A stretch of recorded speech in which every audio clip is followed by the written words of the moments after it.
Okay, let's unpack this. Welcome back to the Deep Dive, where we take a stack of incredible sources and distill them into the most essential, mind-expanding knowledge nuggets for you. And today, we are really immersing ourselves in a novel that's just been making waves. It's Susmitha's Valasa. Valasa. Yeah. And that title itself is so key, isn't it? It is. It translates to migration or journey, but what the novel explores is so much deeper than just moving from one place to another. It's about the entire relocation of a person's self. Exactly. Emotionally, physically, psychologically. And what a ride this book has had already. I mean, the sources say it was published just in October of 2025. And by December, it was already in its second edition. That is incredibly fast. That kind of speed, especially for a regional novel, it just tells you that this story has hit on something truly universal.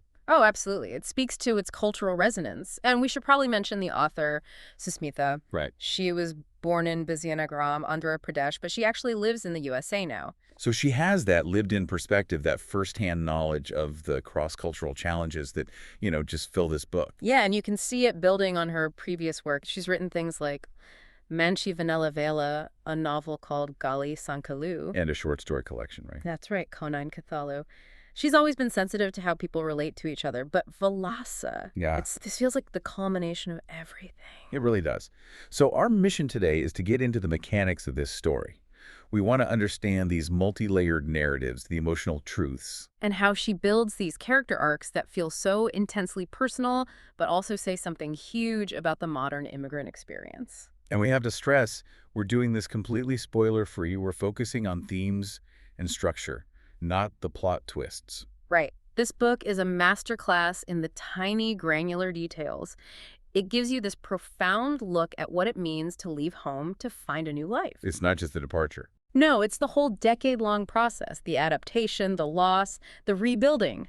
We'll be looking at three main characters whose paths, you find out, are way more connected than they seem at first. Creating this whole intricate web of life in the diaspora. Exactly. So, let's start where the novel starts, which is in this surprisingly quiet, almost internal moment. You don't start at an airport. No, not at all.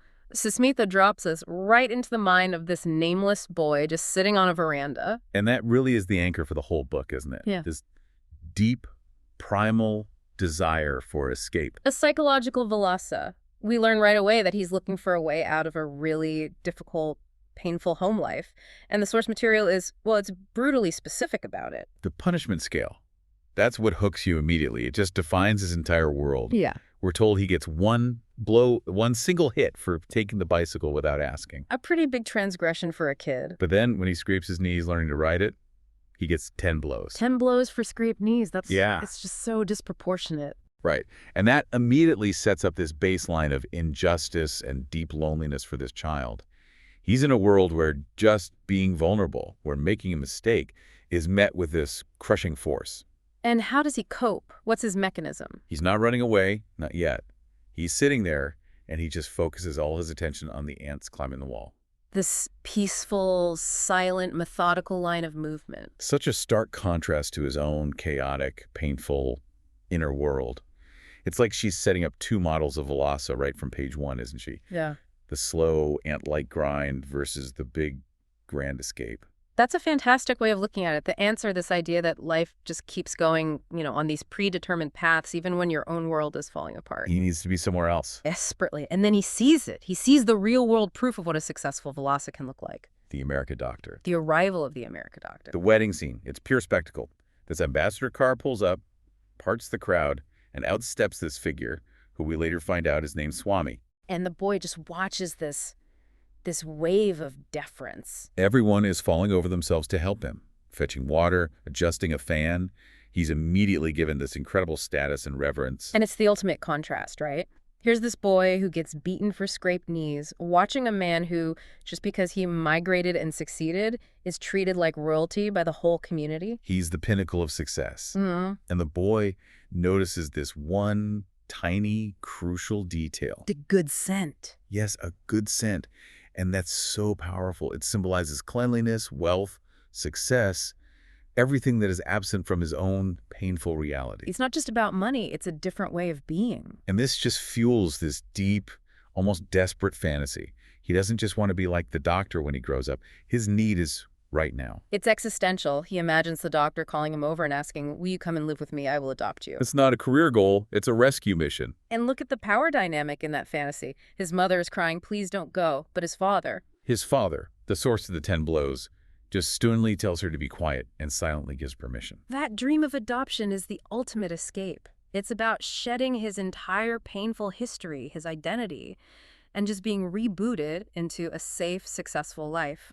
So this first chapter establishes that Valasa is fundamentally about this profound psychological need to escape an unbearable reality. And then Susmitha connects that personal pain to something bigger, to a piece of classic immigrant literature. Right, she references Emma Lazarus's sonnet, The New Colossus. Keep ancient lands, your storied pomp, and then the famous lines. Give me your tired, your poor, your huddled masses yearning to breathe free. And that's so intentional. It elevates this boy's personal struggle. It's not just about ambition anymore. It's grounded in this foundational idea of migration as a search for freedom. A search for a place where scraped knees don't get you 10 blows.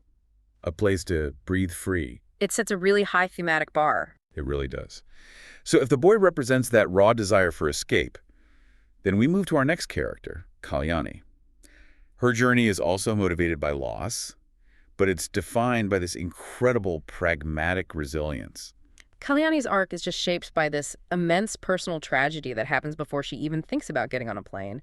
And that emotional weight, it informs every single choice she makes later on. So tell us about that shadow that hangs over her decision to move. Well, Kalyani had experienced the devastating sudden loss of her first child. She was 8 months pregnant, woke up one night, and despite a frantic rush to the hospital, the baby passed away. Underdeveloped lungs. And she's just overwhelmed by shock and grief. And this feeling that her entire experience of motherhood, as brief as it was, happened completely in the dark. Which is distilled into that one heartbreaking quote she says to her mother, Padme.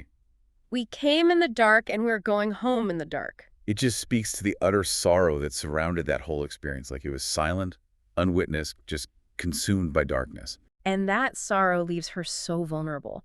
But her mother, Padme, is the counterpoint. She offers this raw, practical resilience. She doesn't offer platitudes. No.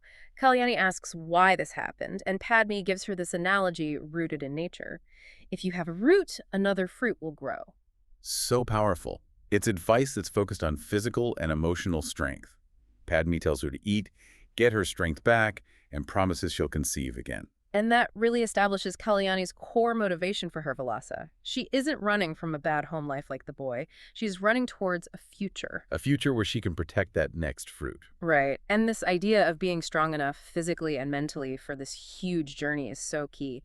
And speaking of pragmatism, the preparation for the move to the U.S. with her husband, Babji, it's depicted in almost painful detail. The packing scene. I mean, that has to be one of the most resonant parts of the book for anyone who has gone through something similar. It's like domestic anthropology. It's pure domestic anxiety translated into luggage weight. The cost of everything, the fear that you won't find anything familiar. It's a constant worry. And Babji's the leader here. He's got this exhaustive printed checklist. A multi-generational guide, basically, compiled by everyone who's already made the jump. And the details about the food they pack. It tells the whole story. Rice, lentils, pudai, spices, huge quantities. And the sealing method. They use these standard plastic covers, pour in the powders, and then seal them shut with the flame of a candle. That level of effort. It's preserving a specific taste, a memory. It's an insurance policy. Exactly. Rice and lentils aren't just food, they're identity.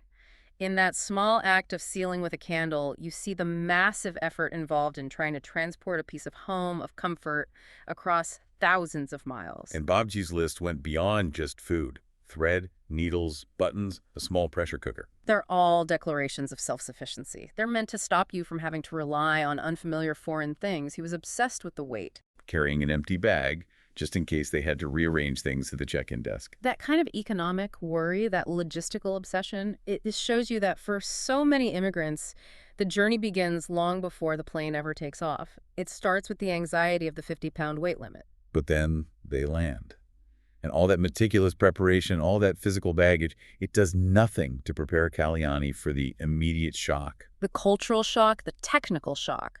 She is instantly isolated. Babji leaves for work almost right away. Right. And she'd learned about email and chat back in an internet cafe in Bangalore, but it was all very clinical. When she finally logs in, the alienation is immediate. She's met with Babji-7. Her husband's enthusiastic online persona chatting away in this fluent, almost aggressive English with smiley faces. And she just thinks, who is this Babji-7? It's not just a digital barrier. It's the shock of seeing the man who so carefully weighed suitcases transformed into this seemingly Americanized person.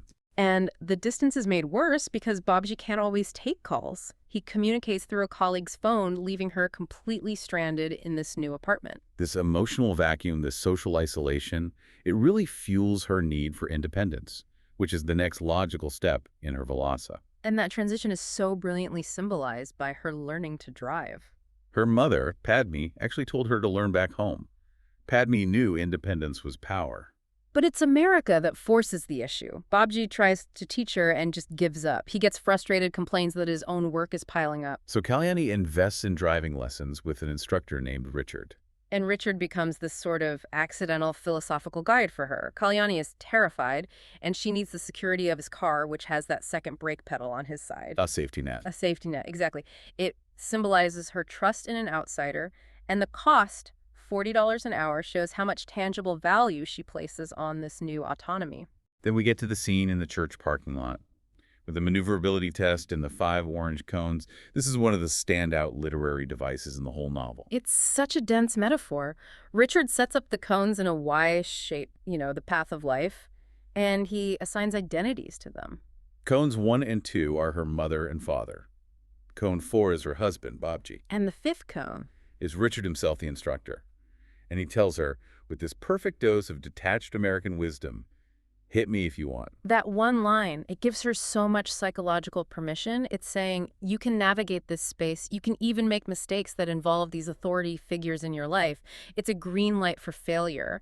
And because of that, a green light for real independence. So she practices weaving through this Y shape, forward and backward. And so Sumitha points out that Kalyani often looks lovingly at the cones for her parents, but she has to work really hard to avoid Babji's cone. And that's not just about physical driving, is it? No, it's emotional navigation. Avoiding Babji's cone is her navigating away from his critical eye, the constraints he puts on her. It's her asserting her own route.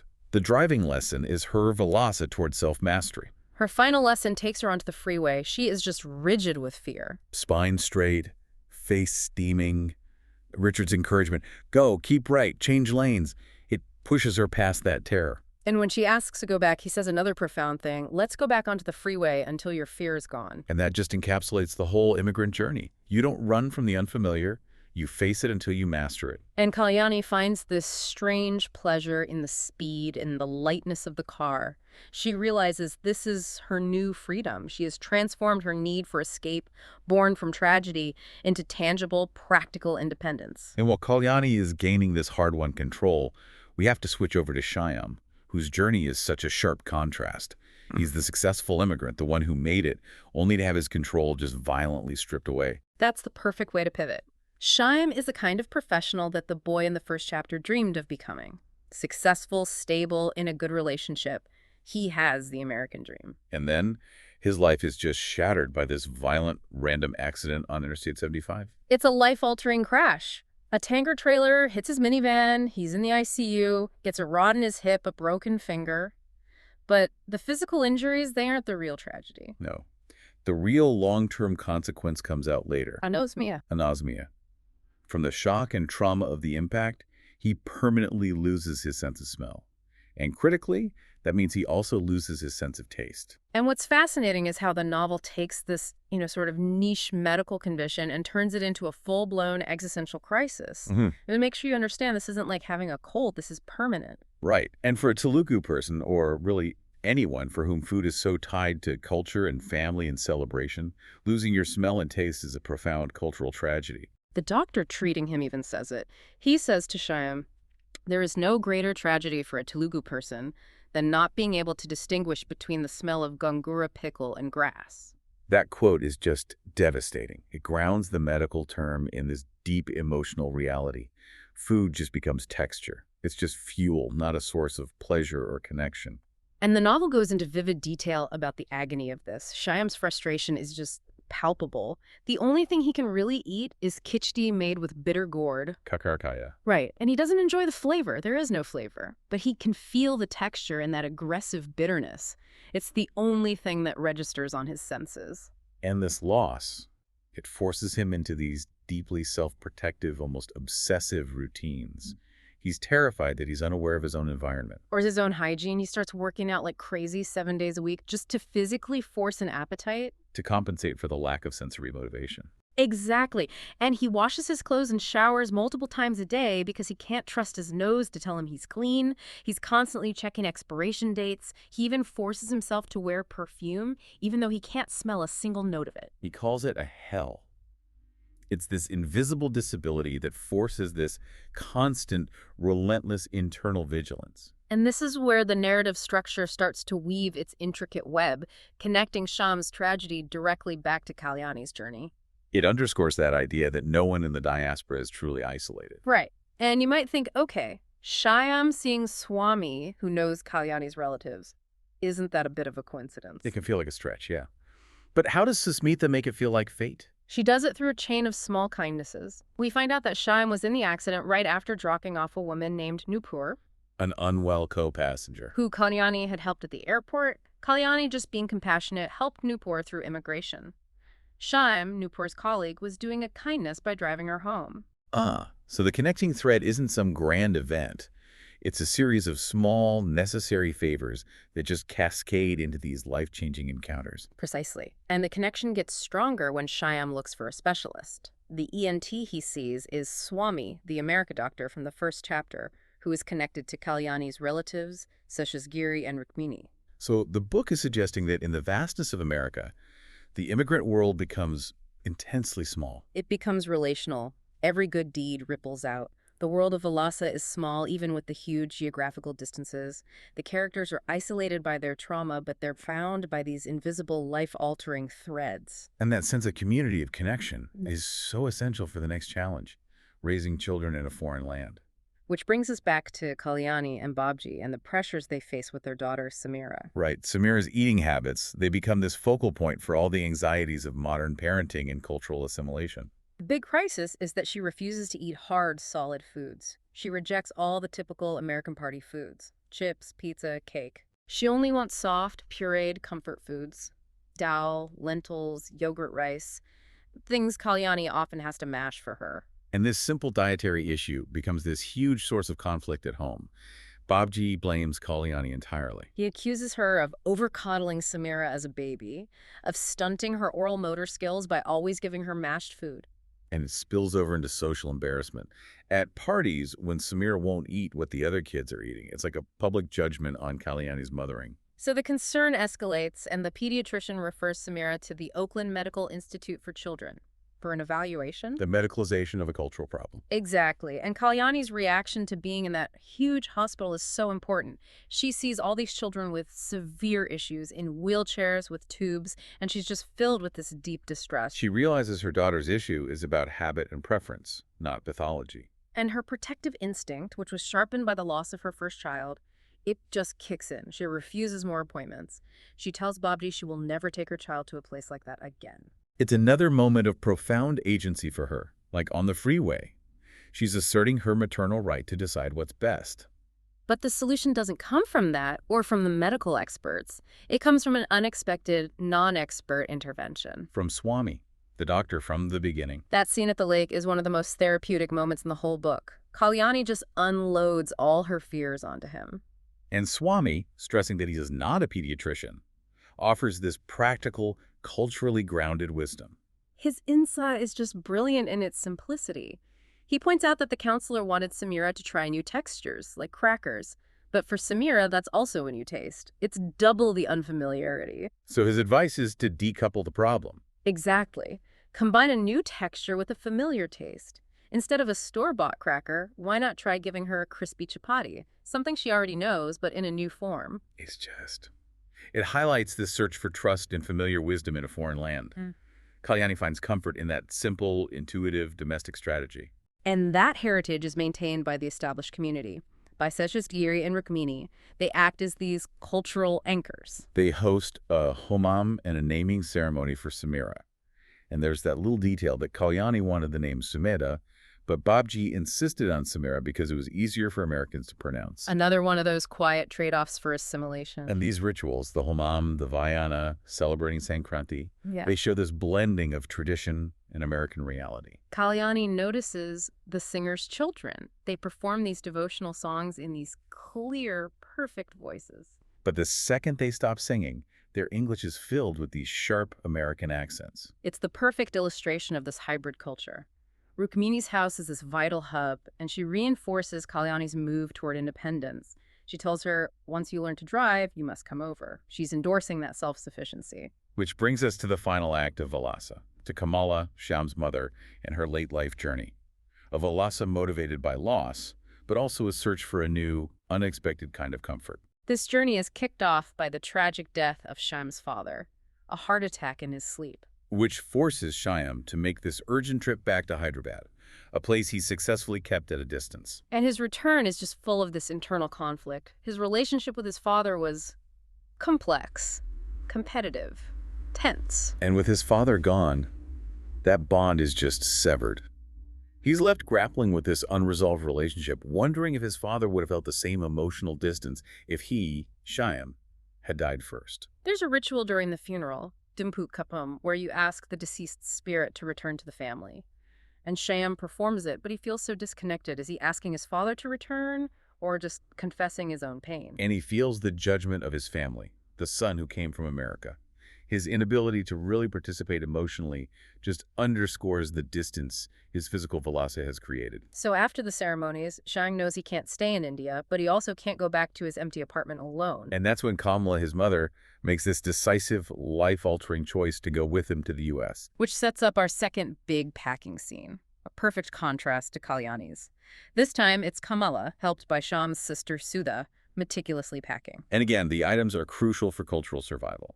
Coffee powder, semolina, spices, pickles. Sudha is the pragmatic one, making sure he has supplies, even as he jokes that he can buy them in the U.S. But the Mala knows the specific flavor, the specific roast.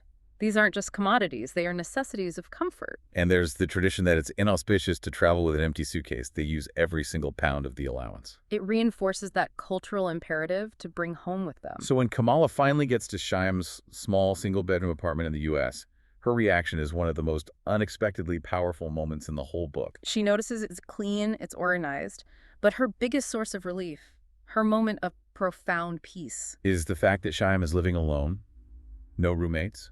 she says it so quietly, "You are alone. This is good."